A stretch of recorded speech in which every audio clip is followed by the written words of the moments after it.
નમસ્કાર વિદ્યાર્થી મિત્રો, તપોન ગ્રુપ ઓફ સ્કૂલ સંચાલિત આપણી યુટ્યુબ ચેનલ તપોન સાયન્સ એકેડમીમાં હું શિલ્પા મેમ આપ સર્વે વિદ્યાર્થીઓનું હાર્દિક સ્વાગત કરું છું. JEE NEET 12th science chemistry chapter electrochemistry lecture 5. Okay, ચાલો પાંચમા લેક્ચરની અંદર આપણે વિદ્યુત વિભાજન કોષની અંદર વિદ્યુત વિભાજનની જે વાહકતા છે બરાબર, એના ઉપર આપણે કામ કરશું. વિદ્યુત વિભાજનની વાહકતા, વિદ્યુત વિભાજનની વાહકતા. રેડી? તો આ જે વિદ્યુત વિભાજ્ય છે એની જે વાહકતા છે એની આપણે વાત કરવાના છીએ. નોર્મલી ખાલી વાહકતાની વાત કરું ને તો બે વસ્તુ પોસિબલ છે, ધ્યાન આપજો. વાહકતામાં બે વસ્તુ પોસિબલ છે. એક તો મેટાલિક વાહકતા એટલે ધાત્વિય વાહકતા, બરાબર, ધાત્વિય વાહકતા. અને સેકન્ડ નંબરનું છે આવશે વિદ્યુત વિભાજ્યની વાહકતા. વિદ્યુત વિભાજ્યની વાહકતા. વિદ્યુત વિભાજ્યની વાહકતા. રેડી? આ બે વસ્તુ પોસિબલ છે, પણ અત્યારે આપણે સેકન્ડ નંબરનું જે છે એના ઉપર ફોકસ કરવાનું છે. પણ તેમ છતાંય આપણે બંને પહેલાં જોઈ લઈએ. રેડી? ચાલો, અહીંયા વિદ્યુતનું વહન જે છે ઇલેક્ટ્રોન દ્વારા થાય. કોના દ્વારા થાય? ઇલેક્ટ્રોન દ્વારા થાય. જ્યારે આમાં વિદ્યુતનું વહન જે છે એ આયનો દ્વારા થાય, બરાબર, કેટાયન ઓર એનાયન. બીજા નંબરનું નો કેમિકલ ચેન્જીસ, કોઈ પણ પ્રકારનો રાસાયણિક ફેરફાર ન થાય. રાસાયણિક ફેરફાર ન થાય. કારણ કે મેટલમાં વિદ્યુતનું વહન થાય ત્યારે કોઈ પણ પ્રકારનો કોઈ કેમિકલ ફેરફાર પોસિબલ નથી. અહીંયા ડિકમ્પોઝિશન ઓફ ઇલેક્ટ્રોલાઇટ ટેક પ્લેસ. આપણને ખબર જ છે ઇલેક્ટ્રિસિટી પાસ કરશું એટલે વિદ્યુત વિભાજ્યનું વિભાજન થશે. વિદ્યુત વિભાજ્યનું શું થઈ જાય? વિભાજન થાય. ધનાયન ઋણાયન જે પણ છે બરાબર છે એ ચોક્કસ કાં તો ગેસીસ ફોર્મમાં ઓર સોલિડ ફોર્મમાં કન્વર્ટ થઈ શકે છે. રેડી? આગળ, નો ટ્રાન્સફર ઓફ માસ. દળનું સ્થળાંતરણ થતું નથી. સ્થળાંતરણ ન થાય. મતલબ કોઈ પણ પ્રકારનો દ્રવ્યનો જથ્થો છે એનું ક્યાંય પણ ધાતુમાં સ્થળાંતરણ થતું નથી. વાહકતા ઇલેક્ટ્રિસિટી પાસ કરીએ ત્યારે અહીંયા ખબર છે કે કેથોડ ઉપર દળનું સ્થળાંતરણ થાય. મતલબ દળનું સ્થળાંતરણ થાય છે. દળનું સ્થળાંતરણ થાય. રેડી? ચાલો આગળ.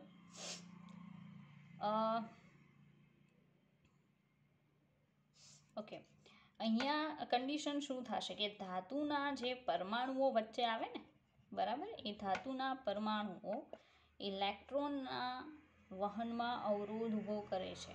વહનમાં અવરોધ ઊભો કરે છે. અવરોધ ઊભો કરે, બરાબર. લાઈક આપણે ઇલેક્ટ્રોન સમુદ્ર નમૂનો જોઈએ છે, યાદ છે ને? ધનભારયુક્ત પરમાણુ કર્નેલ હોય, બરાબર. આ મેટલનો આપણે મેટલ બનાવીએ છીએ. મેટલમાં યાદ હોય તો ઇલેક્ટ્રોન છે એનો સમુદ્ર ધારી લેવામાં આવે અને ઇલેક્ટ્રોન જે છે મન ફાવે ત્યાં શું કરતા હોય? ગતિ કરતા હોય છે. કંઈક આવી કન્ડિશન છે. રેડી? તો આ ઇલેક્ટ્રોન સમુદ્રમાં હવે ઇલેક્ટ્રોન છે એને વહનમાં નડશે કોણ? આ ધનભારયુક્ત પરમાણુ કર્નલ. એટલે તો તમને કીધું કે ધાતુના પરમાણુઓ જે છે ઇલેક્ટ્રોનના વહનમાં શું ઊભો કરશે? અવરોધ. જ્યારે અહીંયા અવરોધ કોના કારણે ઊભો થાય? તો આયનો જે છે એ સોલ્વન્ટના અણુઓ, બરાબર છે, એક તો દ્રાવકના અણુઓ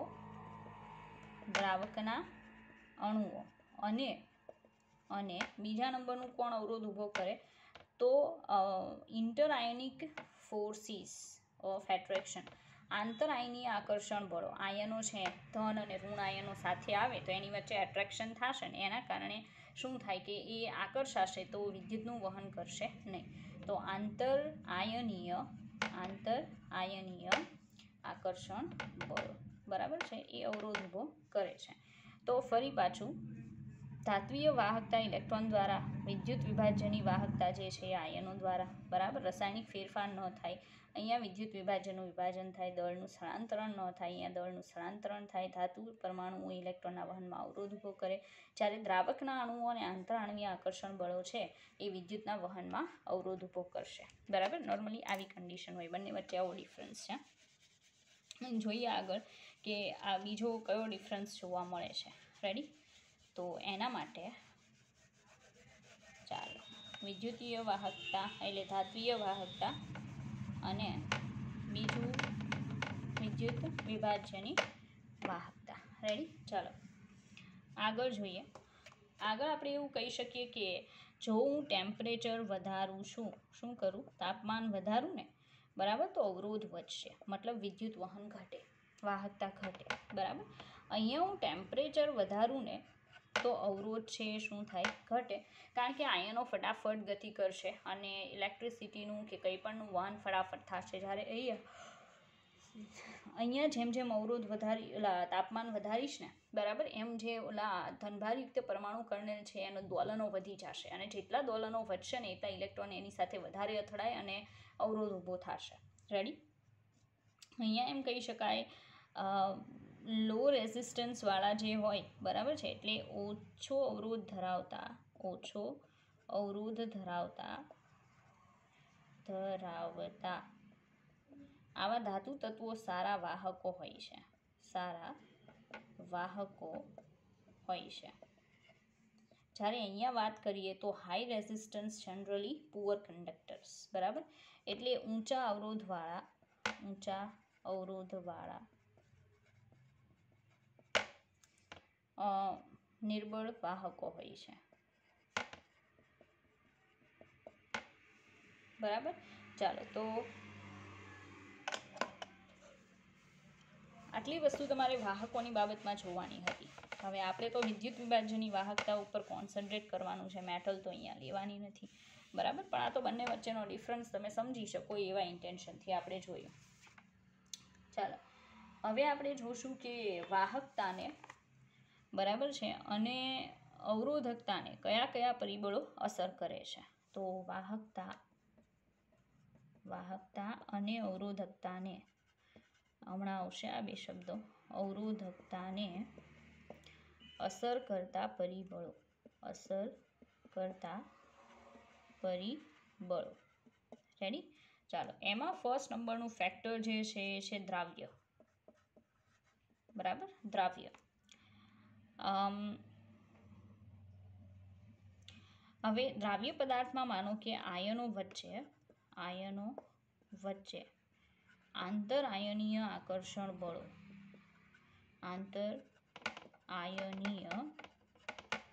આકર્ષણ બળો, બરાબર, વધારે હોય. મતલબ બે આયનો છે, એવું માનો કે હું NaClનું વિદ્યુત વિભાજ્યનું દ્રાવણ બનાવું છું, પાણીમાં બનાવું છું. તો સાંભળજો, એમાં એક ધનાયન Na+, ઋણાયન Cl-, આ બંને વચ્ચે જે આકર્ષણ બળ હોય એ વધારે હોય, તો અવરોધ પણ શું થાય, વધે, કારણ કે એ એટ્રેક્ટ થયેલા રહેશે, સાથે જોડાયેલા રહેશે, આયનના ફોર્મમાં નહીં આવે તો વહન નહીં કરી શકે. બરાબર? તો આકર્ષણ બળો વધે તો અવરોધ વધશે. રેડી? તો આકર્ષણ બળો વધારે તેમ અવરોધકતા વધારે. બરાબર? ઓછું એટ્રેક્શન હોય તો આયનો ફટાફટ છૂટા પડશે અને અવરોધ ઓછો ઉત્પન્ન થશે. બરાબર? તો અને હા, બીજી એક બાબત છે કે જેમ ચાર્જ વધે, બરાબર, ધનાયન કે ઋણાયન ઉપર જેમ ચાર્જ વધે એમ એટ્રેક્શન ફોર્સીસ વધે, એટલે આકર્ષણ બળો પ્રપોર્શનલ ટુ ચાર્જ, વીજભાર, આયન પરનો. બરાબર? આયન પર વીજભાર વધે એમ એટ્રેક્શન ફોર્સીસ શું થશે, વધશે. બરાબર? એવી નોર્મલ કન્ડિશન હોય. તો આ પહેલા નંબરનું ફેક્ટર છે કે દ્રાવ્ય જે છે એની પ્રકૃતિ પણ, મતલબ એના જે આયનો છે એની વચ્ચે જે એટ્રેક્શન ફોર્સીસ છે એ પણ બહુ મોટા પાયે અવરોધકતા અને વાહકતા ઉપર ઇફેક્ટ કરે છે. ઓકે? ચાલો સેકન્ડ નંબરનું ફેક્ટર આપણે જોઈએ. સેકન્ડ નંબરનું છે દ્રાવક. દ્રાવક શું ભાગ ભજવે? તો સોલ્વન્ટ જે છે, બરાબર છે, એ સોલ્વન્ટ ઇન્ટરેક્શન ગ્રેટર ધ સોલ્વેશન. મતલબ સોલ્વન્ટ જે છે દ્રાવક, બરાબર, એ દ્રાવક જેટલો વધુ શું કરે તો સોલ્વેશન કરે અથવા હાઇડ્રેશન કરે. હાઇડ્રેશન, પાણી હોય તો હાઇડ્રેશન, અને જો અન્ય દ્રાવક હોય તો સોલ્વેશન. યાદ છે ને, નાનું ફૂલડું સોલ્વેશન કરે તેટલો અવરોધ વધે, તેટલો અવરોધ વધે, વહનમાં અવરોધ વધે. લાઈક આ માનો કે લિથિયમ પ્લસ છે, એમના ફ્રી આંટા મારતો હોય તો વાહકતા સારી હોય, બરાબર, પણ એની આસપાસ આમ પાણીના અણુ, યાદ છે આપણે ફૂલડું બનાવતા, બસ એ ફૂલડાની વાત છે. જેમ મોટું ફૂલડું બને ને વાહકતા ઘટી જશે, બરાબર છે. માનો કે લિથિયમ છે તો OH2 OH2, યાદ છે ને, એવી રીતે ચારેય બાજુ પાણીના અણુ શું થઈ જાય, વીંટળાઈ જાય. રેડી, એવી કન્ડિશન. તો જેટલું મોટું ફૂલડું બનશે ને એટલી વાહકતા ઘટશે, બરાબર છે. તો આપણે જોઈ ગયા હતા, યાદ હોય તો, કે હાઇડ્રેશન નાનું કદ હોય એમ હાઇડ્રેશન વધારે થાય. આ લિથિયમમાં હજી મોટું ફૂલડું બનશે આમ, તો આની વાહકતા લિથિયમની કેવી, લિથિયમ પ્લસની વાહકતા ઓછી. શું કામ? કારણ કે આસપાસ પાણીના અણુ એટલા વીંટળાઈ જાય ને કે એને આમ હલવાની સ્પેસ રહેતી નથી, મતલબ એ જલ્દી ચલી શકતો નથી. આમ તેમ ઓછો આંટા મારી શકે તો વાહકતા ઘટે. પણ એની જગ્યાએ હું સીઝિયમ પ્લસ લઉં તો સીઝિયમ પ્લસની સાઇઝ મોટી હોવાથી ફૂલડું કેવું બને, નાનું બને, મતલબ ઓછા પાણીના અણુઓ આસપાસ શું થશે, વીંટળાશે. અને એટલે એ લિથિયમ પ્લસ કરતાં બહુ સારી રીતે આમ તેમ જઈ શકે, એટલે એમાં વાહકતા વધારે, મતલબ સીઝિયમ પ્લસમાં વાહકતા વધુ, જ્યારે લિથિયમ પ્લસની વાહકતા ઓછી. રેડી, તો એકમાં વાહકતા વધારે આવશે, એકમાં વાહકતા કેવી આવશે, ઓછી આવશે. આ વસ્તુ ખાસ યાદ રાખવી. દ્રાવકની પ્રકૃતિ પર પણ ડિપેન્ડ કરે છે. દ્રાવક એવું હોય કે એ આયનોની આસપાસ નથી બહુ વીંટળાય એમ, બરાબર છે, તો વાહકતા વધારે હશે. અને જો બહુ વીંટળાશે તો વાહકતા કેવી હશે, ઓછી હશે. રેડી, ચાલો આગળ જોઈએ.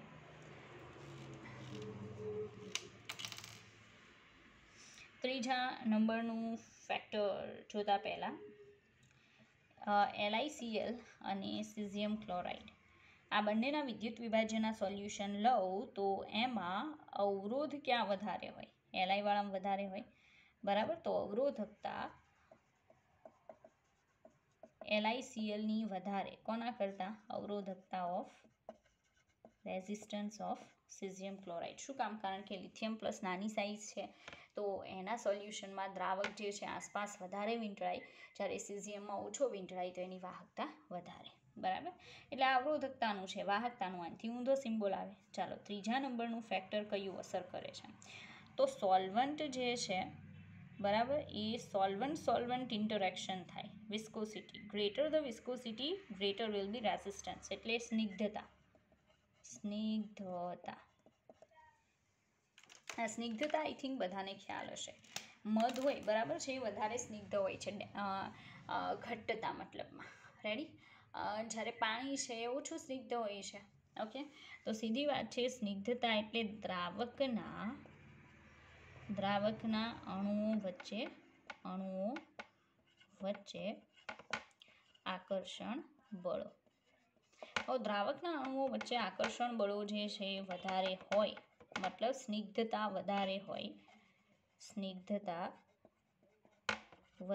હોય તેમ શું કન્ડિશન ઉત્પન્ન થશે, અવરોધકતા વધશે, મતલબ વહન ઝડપથી થશે નહીં, બરાબર, અવરોધકતા વધે, બરાબર. ચાલો, ચોથા નંબરનું ફેક્ટર એ આવશે તાપમાન, બરાબર. હમણાં હજી જોઈ ગયા, તાપમાન વધે એમ અવરોધકતા શું થાય, ઘટે. જોયું હતું ને આપણે, કારણ કે આયનો છે એનું મોબિલિટી વધી જશે. તાપમાન વધારશો ને એમ આયનો ફટાફટ ગતિ કરશે, અને આયનો છે એ ઝડપથી ગતિ કરે એટલે ચોક્કસથી અવરોધકતા ઘટશે અને વાહકતા વધશે. ચાલો, પાંચમું ફેક્ટર એ છે નેચર ઓફ ઇલેક્ટ્રોલાઇટ, વિદ્યુત વિભાજ્યની પ્રકૃતિ.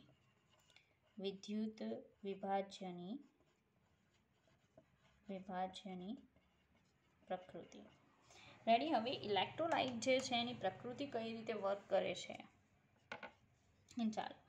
તો વીક ઇલેક્ટ્રોલાઇટ એટલે નિર્બળ વિદ્યુત વિભાજ્ય, વિદ્યુત વિભાજ્ય,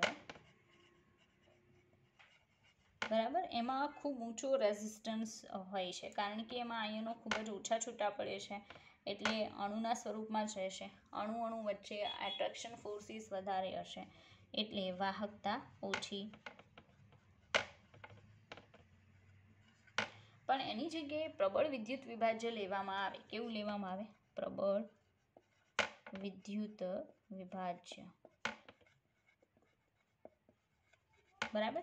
તો પ્રબળ વિદ્યુત વિભાજ્ય લેવામાં આવે એમ અવરોધ ઓછો હોય છે, મતલબ આયનો છે 100%ની આસપાસ છૂટા પડે, એટલે વાહકતા વધારે હોય છે.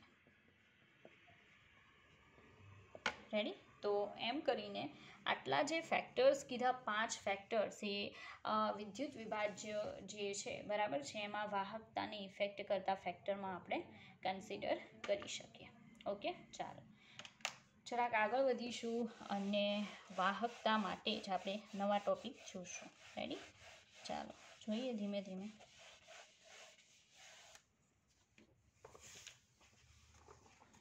ચાલો હવે અવરોધની વાત કરીએ. ફર્સ્ટ ઓફ ઓલ કોની વાત કરશું આપણે? અવરોધ બધાને ખબર છે, ફિઝિક્સમાં આવે કેપિટલ આર. અવરોધ જે છે ઓહમના નિયમ પ્રમાણે વી અપોન શું આવે? આઈ. કારણ કે આપણને ખબર છે કે V is equal to IR. યાદ છે ને? ઓહમનો નિયમ. બીજા નંબરનું તમે અવરોધ ઇઝ ઇક્વલ ટુ, મતલબ આર ઇઝ ઇક્વલ ટુ લખી શકો ઘનતા rho L divided by A. બરાબર? તો રો છે એ વિશિષ્ટ અવરોધકતા છે.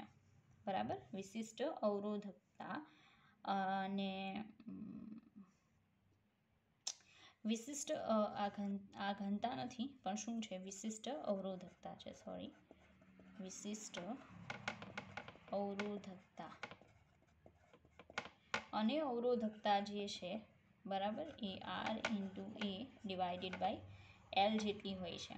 એટલે એમ કહી શકાય એકમ લંબાઈનો જે તાર હોય, બરાબર છે, એના એકમ ક્ષેત્રફળ,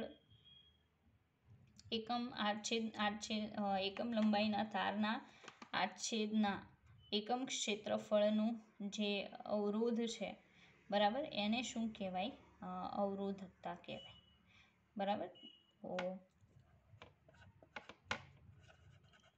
એકમ લંબાઈના તારના આડછેદના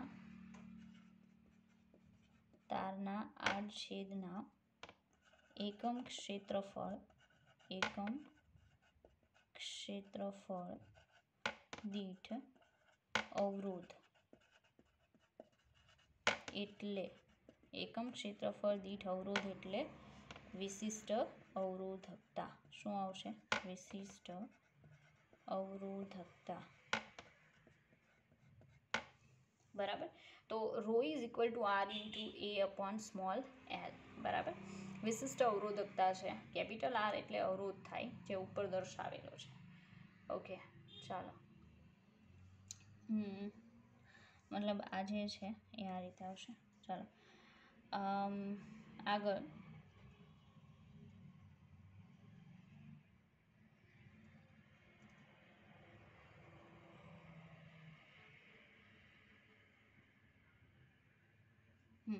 ઘનતા જે છે એને બીજું શું કહી શકાય?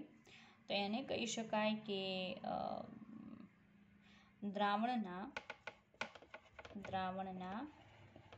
1 centimetre cube, દ્રાવણના 1 centimetre cube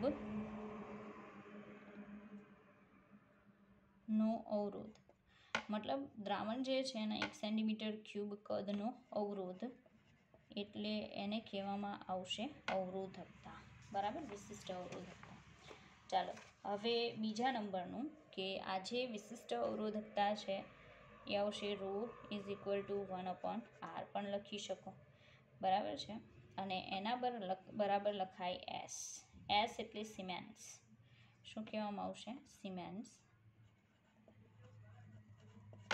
ready? અવરોધકતા એટલે જે વિશિષ્ટ અવરોધકતા જે છે સ્પેસિફિક કન્ડક્ટન્સ, આ વિશિષ્ટ અવરોધકતા છે, બરાબર, જે નોર્મલી દ્રાવણ છે એના 1 સેન્ટીમીટર ક્યુબનો શું હોય છે, અવરોધ હોય છે. રેડી? તો ρ is equal to 1/r is equal to S siemens કહેવામાં આવશે. ઓકે, તો આમાં તમારે સૂત્રમાં તો એક આ યાદ રાખવાનું છે. ઓકે, એક આ યાદ રાખવું પડશે, પછી આ પણ યાદ રાખવું પડશે. ચાલો આગળ. હવે આપણે જોશું વાહકતા, વિશિષ્ટ વાહકતા.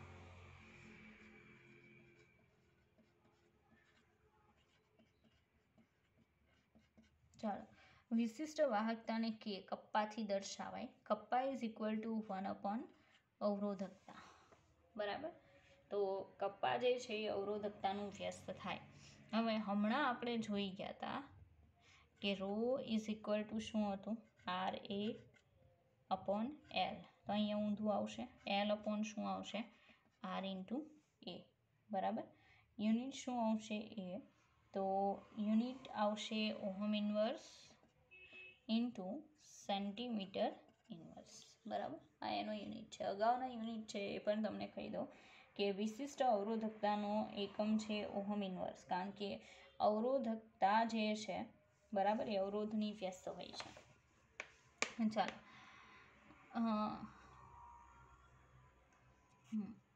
ચાલો, kappa K is equal to 1/ρ માટે નોર્મલી કપ્પા છે એ 1/ρ થશે. રેડી? એટલા માટે G is equal to 1/r. Okay, G પણ લખી શકો કે પ્રપોઝનલ ટુ શું લખી શકાય એ. ચાલો, હા, બીજા નંબરનું કે આ જે છે ને એના માટે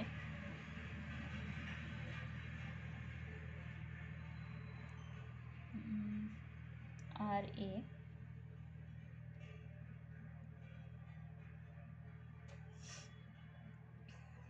ચાલો 1/r, આને લખવું હોય તો શું લખાય, 1/r into L upon A. હવે 1/r એટલે ρ ઇન્ટુ L અપોન A થશે, કપ્પા બરાબર. તો કપ્પા બરાબર આ ઇક્વેશન યાદ રાખી શકો, આ યાદ રાખી શકો, કોઈ પ્રોબ્લેમ નથી, ચાલે, બરાબર. પણ જ્યારે એને લઈને કોઈ દાખલો આવે ત્યારે તમને ઇક્વેશન આવડવું જોઈએ. ઓકે, ચાલો, તો એ થઈ ગયું. ત્યાર પછી હવે કપ્પા જે છે એ શું થાય, તો કપ્પા ઇઝ ઇક્વલ ટુ તમે કહી શકો કે 1 સેન્ટીમીટર ક્યુબ દ્રાવણ જે છે એની વાહકતા, બરાબર. તો 1 સેન્ટીમીટર ક્યુબ દ્રાવણની વાહકતા એટલે કપ્પા. રેડી? અને એ કોના બરાબર હોય, તો દ્રાવણમાં રહેલા આયનોની સાંદ્રતાને બરાબર હોય છે. આયનોની સાંદ્રતા. રેડી? આયનો જે છે એની કોન્સન્ટ્રેશન જે છે એના સમપ્રમાણમાં ચલે છે. આ જે કપ્પા છે એ, બરાબર. તો kappa પ્રપોઝનલ two normally number of charge carries, number of ions, number of charge carriers, એટલે કે વીજભારનું વહન કરતા વાહકોની સંખ્યા.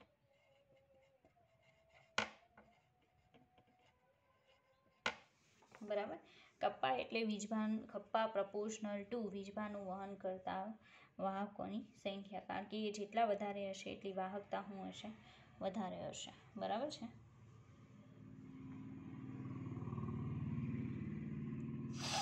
ચાલો, હવે મોલર વાહકતા અને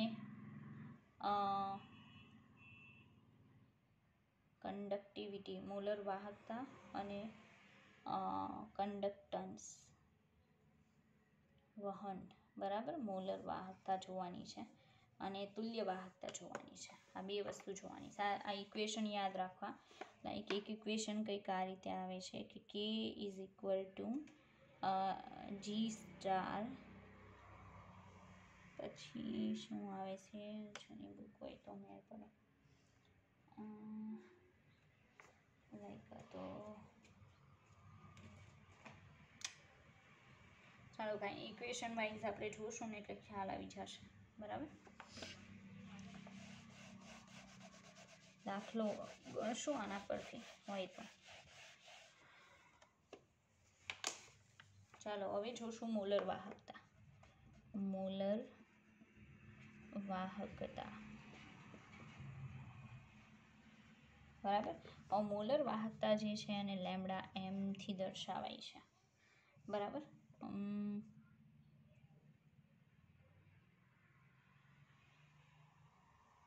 ચાલો એક વિદ્યુત વિભાજનનું દ્રાવણ, એટલે વિદ્યુત વિભાજનનું દ્રાવણ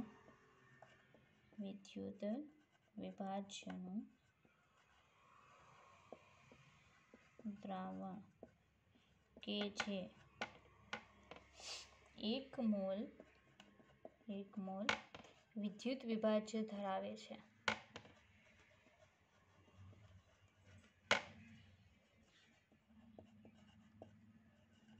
અને તેના બે વિદ્યુત ધ્રુવો વચ્ચેનું અંતર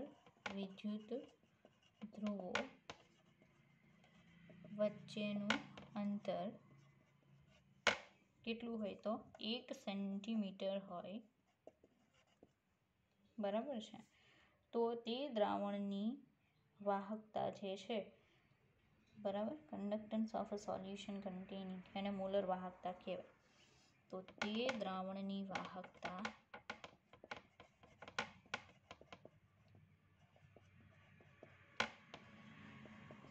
મોલર વાહકતા કહે છે. એટલે 1 મોલર વાહકતા એવું કહી શકાય. બરાબર, હવે માનો કે દ્રાવણની સાંદ્રતા C છે.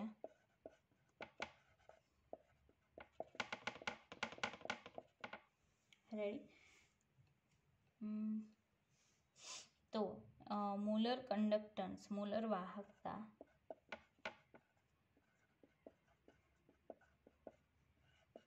Lambda M is equal to kappa multiply 1000 divided by C. Ready, આ જે છે કયા યુનિટમાં? મોલારિટીમાં લેવાનું. સી એટલે સાંદ્રતા છે, જે તમારે વિદ્યુત વિભાજનની સાંદ્રતા કયા એકમમાં લેવાની? મોલારિટીમાં. તો આ સૂત્ર આઈએમપી છે, યાદ રાખવું. રેડી, યુનિટ શું બનશે? Ohm inverse centimetre square mole inverse. બરાબર, આવું યુનિટ બનશે. ચાલો, ત્યાર પછી ઇક્વિવેલન્ટ વાહકતા, એટલે ગુજરાતી થાય તુલ્ય વાહકતા.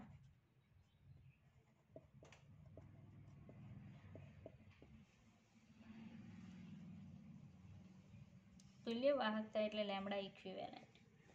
બરાબર, ચાલો, lambda equivalent is equal to kappa multiply 1000 divided by normality. બરાબર, એટલે કોન્સન્ટ્રેશન લખવાની નીચે આની જેમ, પણ ત્યાં મોલારિટી છે, અહીં શું આવશે? નોર્માલિટી. યુનિટ બનશે ઓહમ ઇન્વર્સ સેન્ટીમીટર સ્ક્વેર તુલ્ય ઇન્વર્સ. બરાબર, તો આ સૂત્ર પણ ઇમ્પોર્ટન્ટ છે, આ પણ યાદ રાખવું. તો 2 ઇક્વેશન ખાસ યાદ રાખવા, અને એના માટે થઈને જ આપણે આ જોયું છે. ઓકે, ચાલો હવે એને લગતા કેટલાક સમ છે એ સોલ્વ કરીએ. એ થાય પછી આપણે નવી થિયરી જોઈશું. રેડી, તો આ ઇક્વેશન આઈ થિંક તમે ચોપડીમાં જોઈ જ ગયા છો. બરાબર, એ જ આપણે અત્યારે જોઈએ છે. ચાલો, એક દાખલો આપણને આપેલો છે કે 0.8 મોલર, એક્ઝામ્પલ 0.8 મોલર મોલારિટી આપેલી છે કે સીએલનું સોલ્યુશન છે. બરાબર, અને એની રેઝિસ્ટિવિટી એટલે અવરોધકતા ρ. બરાબર, ρ કેટલું આપેલું છે? તો એ છે 2.5 ગુણ્યા 10³ ઓહમ. બરાબર, તો આપણે શોધવાનું છે લેમ્ડા એમ. લેમ્ડા એમ કેટલો હશે શોધો. તો lambda M is equal to K multiply 1000 divided by C. તો સી તો છે, પણ કપ્પા નથી આપણી પાસે. બરાબર, તો કપ્પા ફાઇન્ડ આઉટ કરવું પડશે.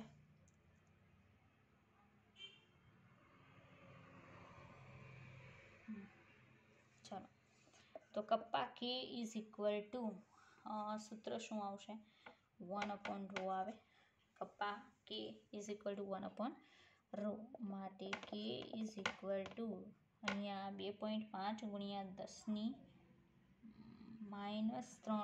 છે તો ઉપર જતા 10⁻³ થાય છેદમાં કેટલા આવશે 2.5 4 ગુણ્યા 10⁻². રેડી આ થશે તો આ કપ્પા મળી ગયો લેમડા એમાં એની પ્રાઇસ મૂકીએ કપ્પાની પ્રાઇસ છે 4 આમ લખું 2.5 એટલે 4 ગુણ્યા 10⁻². બરાબર હવે 4 ગુણ્યા 10⁻², એને ગુણ્યા 1000 અને એને ગુણ્યા કોન્સન્ટ્રેશન 0.08 આટલું કરીએ બરાબર એટલે 4 ગુણ્યા 10⁻², ઓકે 1000 મોલારિટી જ મૂકવાની છે 0.8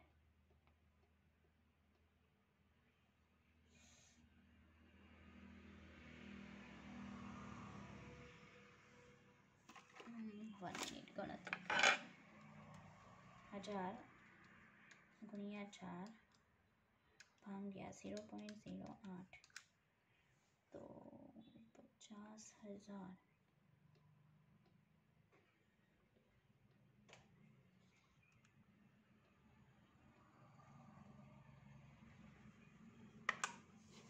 બરાબર તો આટલું થાય છે પણ 1 મિનિટ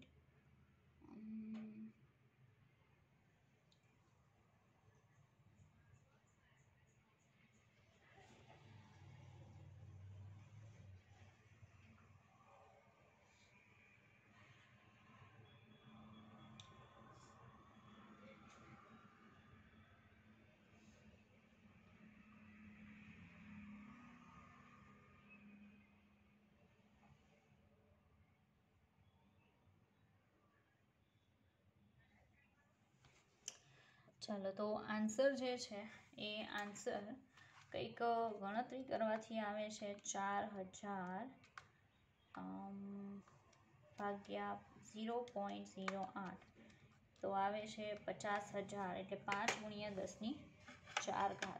બરાબર 5 ગુણ્યા 10⁻², ઓહમ ઇન્વર્સ સેન્ટીમીટર² અને ઓહમ ઇન્વર્સ સેન્ટીમીટર² મોલ ઇન્વર્સ. બરાબર આટલો આન્સર આવે છે તો આ રીતે રહેશે કપ્પા કે ઇઝ ઇક્વલ ટુ 1/ρ થશે એટલે 4 ગુણ્યા 10⁻² આવશે બરાબર અને એ તો આપણે કર્યું લેમડામાં કે કપ્પા એટલે 4 ગુણ્યા 10⁻²,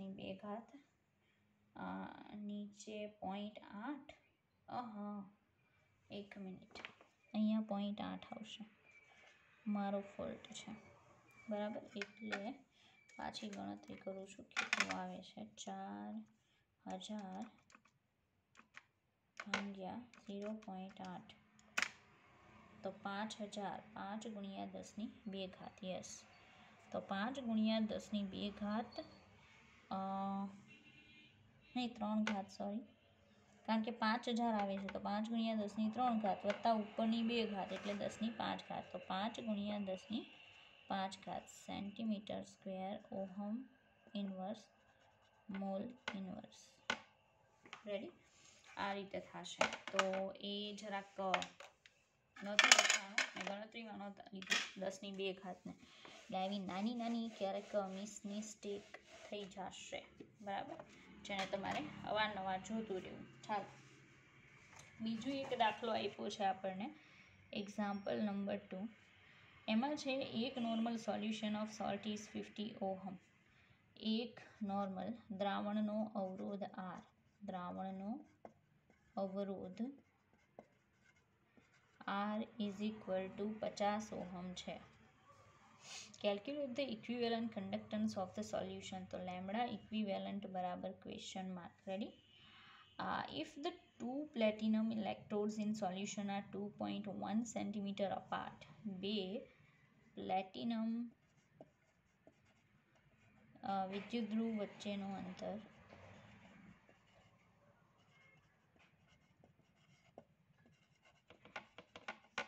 2.1 સેન્ટીમીટર છે, બરાબર.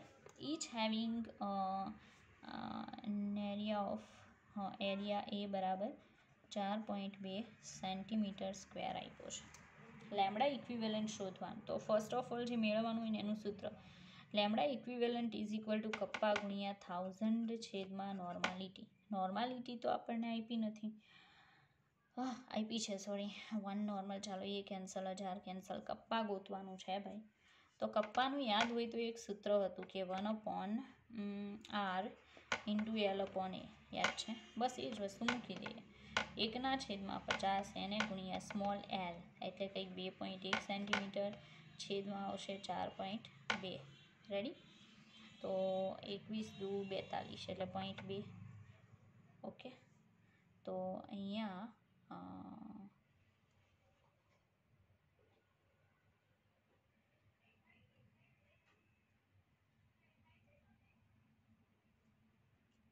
બરાબર, તો 0.2 આવશે ને. તો કેની પ્રાઇસ જે એટલે 0.2 નીચે આવશે. હવે 50 એટલે 100, પણ ઉપરથી એક મુંડું ઉડી જશે એટલે કે ઇઝ ઇક્વલ કેટલા આવશે? 10 આવશે. હવે હું અહીંયા મૂકું lambda equivalent is equal two 10 ગુણ્યા 1000 છેદમાં એકડો, તો કેટલા? 10⁴ આન્સર આવે. સિમ્પલ. નો અલા કેમ એમ 10⁴ જ આવે, બરાબર. કંઈક પ્રોબ્લેમ છે ભાઈ આ લોકોએ આપ્યું એમાં. આપણે આન્સર 10⁴ આવશે, કારણ કે 21 દુ 42 200. રેડી. હજી પ્રોબ્લેમ અહીંયા 0.2 નહીં, બી આવશે એટલે 50 દુ 100, 10⁻2 તો 50 દુ 100, 10⁻2 કપ્પા આવે. રેડી? તો 10⁻2 આવે તો કેટલો આન્સર આવશે? 10. હવે રેડી, બરાબર. મારો ફોલ્ટ હતો. તો મતલબમાં ગણતરી આ રીતે થશે. તો તમારા જે ઇક્વેશન્સ છે એ બધા ઇક્વેશન યાદ રાખવા પડશે, તો તમે એને સોલ્વ કરી શકશો, નહીં તો નોટ પોસિબલ. બરાબર. એ પોર્શન એવો છે લેશનનો કે જેને વાંચવાનું સ્ટુડન્ટ નોર્મલી એટલું બધું પ્રિફર પણ નથી કરતા, બટ તમારે વાંચવું તો પડશે જ. ઓકે, ચાલો.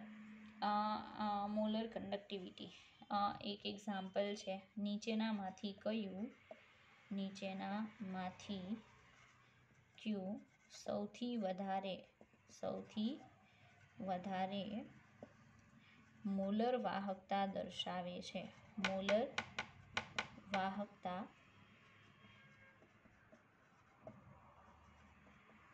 દર્શાવે છે. રેડી? ફર્સ્ટ વન આપેલું છે 0.08 મોલર. સ્પેસિફિક કન્ડક્ટિવિટી છે, અવરોધકતા નથી. કે કપ્પા આપેલું છે 2 ગુણ્યા 10⁻2 ohm inverse. Specific conductivity. Okay, ચાલો. તો આનો આપણે મોલર વાહકતા ફાઇન્ડ કરવાની છે. તો lambda M is equal to kappa ગુણ્યા 1000 છેદમાં સી. ચાલો, કપ્પા છે 2 ગુણ્યા 10⁻2 અને 1000 છેદમાં 0.08 કેટલા આવે છે આપણે જોઈએ. બરાબર. તો કંઈક ઓકે, તો એનો આન્સર જે છે આવશે 250 ohm inverse centimetre square mole inverse. Ready? Second નંબરનું સેકન્ડ આપણને આપેલું છે કે 0.1 મોલર દ્રાવણને 50 અવરોધ. 0.1 મોલર દ્રાવણ અને અવરોધ R બરાબર 50. તો હવે lambda M is equal to kappa ગુણ્યા 1000 છેદમાં સી. સી તો છે પણ અવરોધ R છે, બરાબર. તો એક વાત થઈ શકે કે કપ્પા ઇઝ ઇક્વલ ટુ 1/ρ થશે અને ρ ઇઝ ઇક્વલ ટુ 1/r થશે. તો kappa is equal to R થાય ને, બરાબર છે.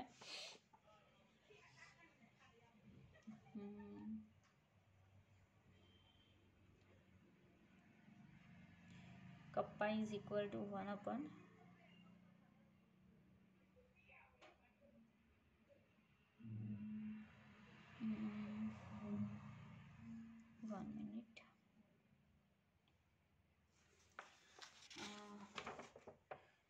Resistivity, okay my fault, R નથી આપ્યો, અવરોધકતા આપેલી છે. હા, એટલે 1/50, બરાબર. બાકી અવરોધ હોય તો પ્રોબ્લેમ થાય. તો કપ્પા જે છે એ 1/50, એને ગુણ્યા કેટલા 100, એના છેદમાં 0.1. રેડી. તો આ જે છે એ આની સાથે કેન્સલ, 1000 ભાગ્યા 5 એટલે કેટલા 200 થશે. 200 ohm inverse centimetre square mole inverse. Ready. આટલું થાય. તો અહીંયા તમે જોઈ શકો નીચેનાની મોલર વાહકતા 200 છે અને ઉપરનાની મોલર વાહકતા 250 છે. મતલબ જેની કોન્સન્ટ્રેશન વધારે છે ને, બરાબર છે, એની મોલર વાહકતા ઓછી છે, અને જેની કોન્સન્ટ્રેશન ઓછી છે ને એની મોલર વાહકતા વધારે છે. નોર્મલી આવું જોવા મળ્યું આની અંદર, બરાબર છે. આગળ જોઈએ, ચાલો. તો આ ઇમ્પોર્ટન્ટ છે, આ તમારે યાદ રાખવાનું. રેડી. ઓકે, નાઉ હવે આપણે જોશું આવા બીજા સમ હોય તો. હવે બીજા સમમાં તો મારે ફાઇન્ડ કરવા પડશે.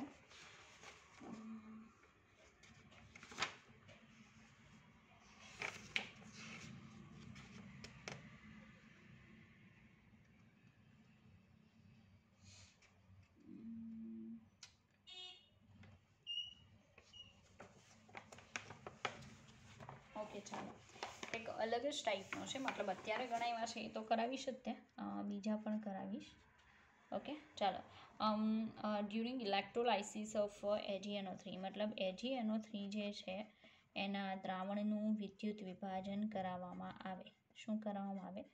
વિદ્યુત વિભાજન. જ્યારે એનું ઇલેક્ટ્રોલાઇસિસ કરાવવામાં આવે, બરાબર, ત્યારે 9650 કુલમ વીજભાર પસાર કરવામાં આવે. બરાબર. Silver ડિપોઝિટેડ on cathode. તો કેથોડ ઉપર કેટલું સિલ્વર જમા થાય? કેથોડ પર જમા થતું સિલ્વર, ક્વેશ્ચન માર્ક. બરાબર. તો હવે એમાં આપણે શું કહી શકીએ કે પહેલાં તો સિલ્વર Ag+, એ 1 ઇલેક્ટ્રોન લઈને એમાં ફેરવાય Agમાં. તો સીધી વાત છે, આપણને ખ્યાલ છે કે 1 ફેરાડે પસાર કરવો પડે. 1 ઇલેક્ટ્રોન એટલે 1 ફેરાડે. તો સિલ્વર જે છે એના તુલ્યભાર જેટલું વજન મળે. 1 ફેરાડે પસાર કરો તો 108 ગ્રામ મળે. માટે 9650 કુલંબ પસાર કરીએ ત્યારે કેટલા ગ્રામ મળે? હવે આ જે છે 1 ફેરાડે એટલે કેટલા થાય? 96500 કુલમ. તો 96500 કુલમ પસાર કરો ત્યારે 108 ગ્રામ, તો આટલા એ કેટલા? બરાબર. તો 108 ગુણ્યા 9650 ભાગ્યા 96500 કેન્સલ થશે, બરાબર છે. હવે આને ગુણ્યા અહીંયા 10 થશે એટલે કેટલું? 10.8 ગ્રામ સિલ્વર જમા થાય. આ ટાઈપના દાખલા મેક્સિમમ પૂછાય છે, તો થોડુંક આના પર પણ કોન્સન્ટ્રેટ કરવું અને આને ધ્યાનમાં રાખવું, બરાબર છે. તો એક એ ઇમ્પોર્ટન્ટ હતું, આપણે જોઈ લીધું. રેડી. પછી અત્યારે આપણે જે ટોપિક જોયો એના બી સમ હોય તો એ તમને કીધું એમ આપણે ફાઇન્ડ કરીને કરીએ. હું એ જ શોધું છું કે મળી જાય. કંડક્ટિવિટીનો એકમ જણાવો. વાહકતાનો એકમ, બરાબર.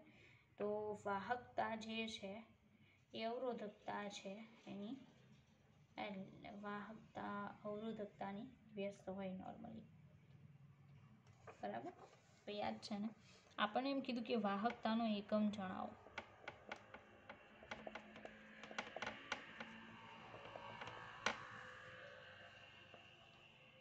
બરાબર. તો K = 1/ρ એટલે શું થાય? તો L/R × A થાય, ઓહમ ઇન્વર્સ ઇન્ટુ શું આવશે? સેન્ટીમીટર ઇન્વર્સ થશે, બરાબર. તો આ એનો યુનિટ આવશે, આપણે યાદ રાખવું, કામમાં આવશે. ચાલો, પછી એ PMTમાં પૂછાયેલો દાખલો છે. હવે કંઈક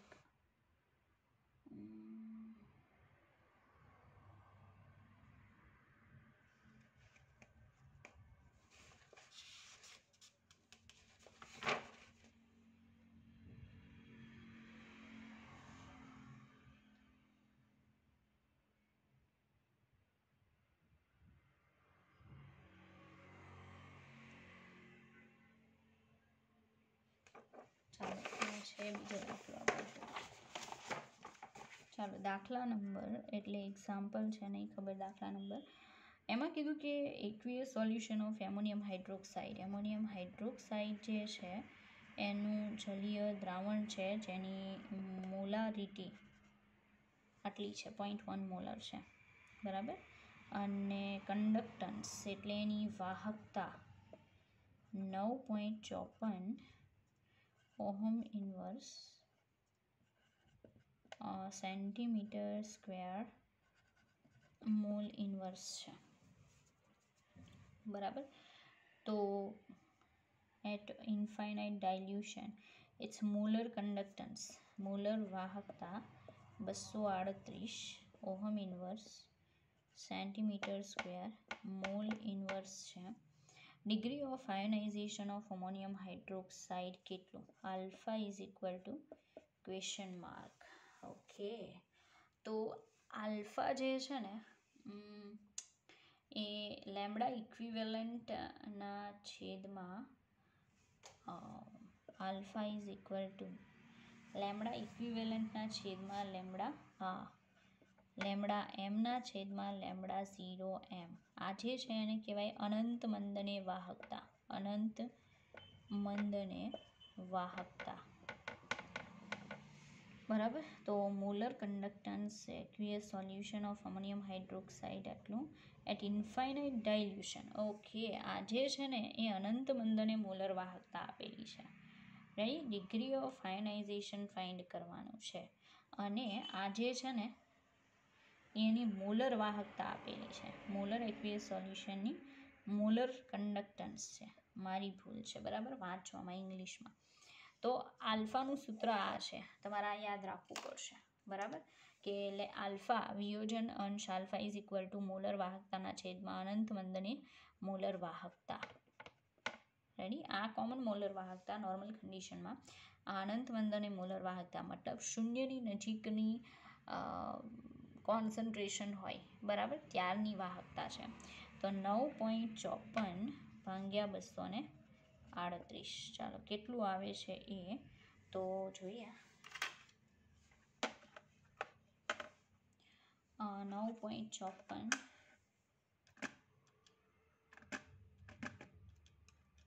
અને ભાગ્યા 238 તો કંઈક આટલું આવશે 0.0400. પણ આને ગુણ્યા કેટલા કરવાના? 100, એટલે પર્સન્ટમાં મળી જાય તો 4% આવશે. આટલા ટકા આલ્ફા મળે. રેડી. તો એક્ઝામની અંદર તમને આલ્ફા પૂછાય તો તમારે આ સૂત્ર મૂકવાનું, લેમ્બડા એમ અપોન લેમ્બડા 0 એમ. અનંત મંદને જે મોલર વાહકતા છે એના વડે જે નોર્મલ કન્ડિશનમાં મોલર વાહકતા છે એને ડિવાઈડ કરો એટલે તમને આલ્ફા મળી જાય. ઓકે, ચાલો તો એક એ દાખલો છે. હવે બીજો ફાઇન્ડ કરું કે આ ટાઈપનામાં આવતો હોય.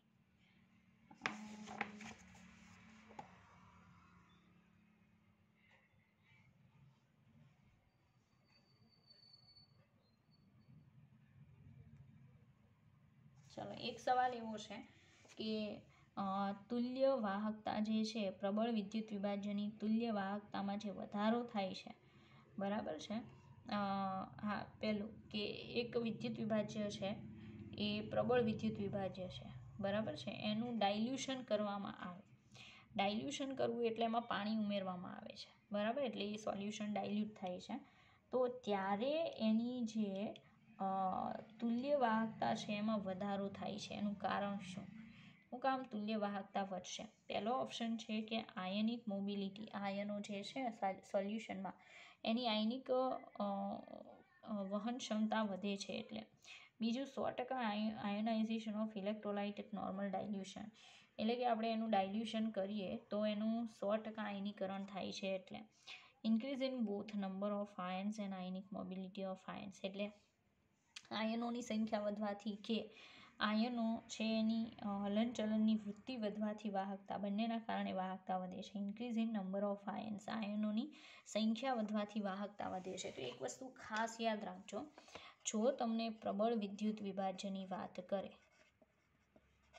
બરાબર, તો પ્રબળ વિદ્યુત વિભાજ્ય જે છે રેડી, એનું ડાયલ્યુશન કરવાનું કહે છે. પ્રબળ વિદ્યુત વિભાજ્યમાં 100% શું થાય? આયનીકરણ. તો પહેલેથી જ બહુ બધા આયનો મુક્ત થયેલા છે, મોટી સંખ્યામાં આયનો હાજર છે, મોટી સંખ્યામાં આયનો હાજર છે. રેડી, હવે પહેલેથી જ બહુ મોટી સંખ્યામાં આયનો હાજર છે, એમાં તમે પાણી નાખો તો હળી ગયેલા કેટલા આયનો વધે? 10⁻7 મોલર વધે. એને આપણે શું કરી શકીએ? અવગણી શકીએ. એટલે આયનની સંખ્યા વધવાથી વાહકતા વધે છે. પ્રબળ વિદ્યુત વિભાજ્યનું આપણે મંદન કરીએ ત્યારે આયનોની સંખ્યા વધવાથી વાહકતા વધે છે એવું ક્યારેય કહી શકાય નહીં. પણ તમે એમ ચોક્કસથી કહી શકો કે અંદર રહેલા જે આયનો છે, બરાબર છે, એની મોબિલિટી વધે છે. એટલે એની હલનચલનની જે વૃત્તિ છે એ વધે છે, એને મોબિલિટી કહેવાય. બરાબર, એટલે અંદર રહેલા જે આયનો છે એની વહનની ક્ષમતા વધે છે. અંદર રહેલા આયનોની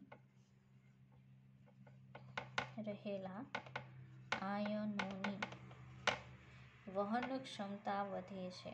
વહન ક્ષમતા વધે છે.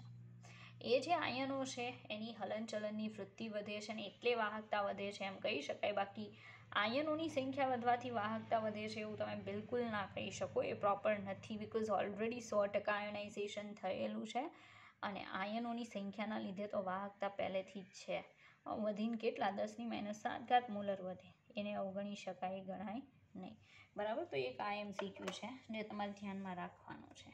ઓકે, બીજું કે મંદન કરવામાં આવે, બરાબર છે, ત્યારે હંમેશા કોમન વાહકતા જે છે એ કોમન વાહકતા જોઈએ તો કોમન વાહકતા અને વિશિષ્ટ વાહકતા જે છે, બરાબર છે, એની વચ્ચે ડિફરન્સ છે ફેરફારમાં.